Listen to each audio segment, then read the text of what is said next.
Alam niyo ba mga boss, may isang indigenous group sa Nueva Vizcaya na nanganganib mawala. Kaya naman sinimula ng isang effort ng lokal na pamahalaan para isalba sila. Panoorin natin yan sa Trip Tayo.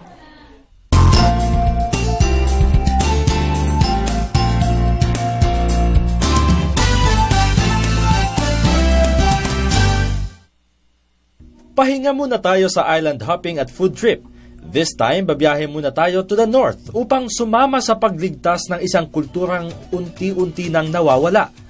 Save the Isinais.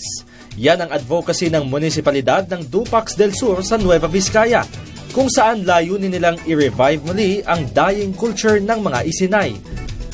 Ayon sa tala ng National Statistics Office noong 1980, ay mayroon pang hindi bababa sa 6,000 Isinay sa Region 2. Pero sa paglipas ng panahon ay nababawasan na ito. Ano nga kaya ang tunay na dahilan ng pagkaubos ng kulturang Isinay? Hindi ginagamit masyado ang language, yung dialect. Parang yung dialect natin itong mga Ilocano, Tagalog. Kung minsan dito sa schools ang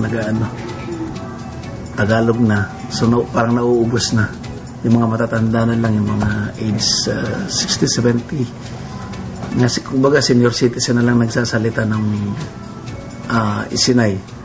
Kaya maganda nga yung ni Doktora to revitalize, kailangan nating kumbaga buhayin ang Isinay. Kaya talagang paubos na. Dito na lang sa Dupax del Sur ang ang Isinay. Pati mga bata na ngayon, parang iba na Kasi nga, dapat yan, through resolution, sana gagamitin pa rin ang Isinay doon sa school. Kasi puro Tagalog, English ang ginagamit ngayon. Kaya parang nawawala na ang Isinay. Kung tutusin kasi ang Dupax del Sur, wala na rin buhay. Wala na. Kaya buti nga ngayon at may mga ganyan, mga summit na yan, na gustong buhayin. Talagang gusto ko rin talagang yan, dahil Isinay ako. Kasi sa lahat na nag-mayor din dito, ilan lang yata ang purong Isinay. Ang isa pang bumubuhay dito ay yung isang board member namin dito. Actually, si board member Talingdan, ang isang Isinay. Dito siya sa Dupax del Sur, nasa Bambang siya. Ang isang board member namin na siya ang isang bumubuhay dito. Aside from Dr. Lakay, Maria Guzman, Abel Reyes, at yung mga iba pa. Marami talagang gustong bumuhay sa Isinay. Dahil sayang nga po ang kultura ng Isinay. Through resolutions, may mga resolution na pinasa na gusto namin buhayin talaga ang Isinay. Resolution, tapos yung governor, tapos yung board member, tapos yung mga ibang elders. Marami talagang gustong bumuhay. Pati yung mga nasa abroad niya, gusto nila talagang buhayin ang Isinay. Every Monday, parang may Dupax hymn kami. Lahat ng school, elementary at high school dito sa Dupax del Sur, through resolution, kinakanta yun ng umaga, 7 o'clock. Yung summit ng Isinay nagsimula lang yata nung March.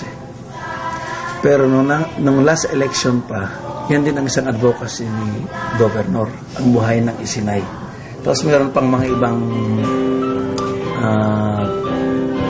sina Dr. Amores, binubuhay din yung Isinay, sina Mark, Lakay, sila ang although nga hindi nga sila Isinay, yet sila pa rin ang gustong bumuhay sa Isinay. Kung minsan ay hindi lamang natin namamalayan dahil sa mabilis na pagbabago ng panahon. Pero kahit ganon, ay panatilihin pa din natin na buhay ang ating kulturang pinagmulan. Sa mga kababayan ko dito sa Dupax del Sur, gamitin natin gamitin natin pa rin ang Isinay. Huwag natin ipagpalit sa ibang lengguwahe. Kasi pag hindi natin nagagamit ang Isinay, lalo na sa mga eskwelahan kasi mayroon ng DepEd. Kaya ito nga sinasabi namin ni Governor na Board Member Talingdan, buhayin ang Isinay. Kultura, nauubos na mga style ng Isinay, nauubos na. Pati siguro pananalita, nauubos na. Kaya sana nga po sa mga elders at mga dito sa DepEd, through resolution dito sa amin sa LGU, gamitin pa natin ang Isinay language para hindi tayo maubos Dahil paubos na po ang kultura ng Isinay. Yan lang po.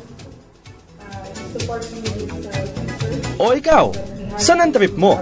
Tara, trip tayo!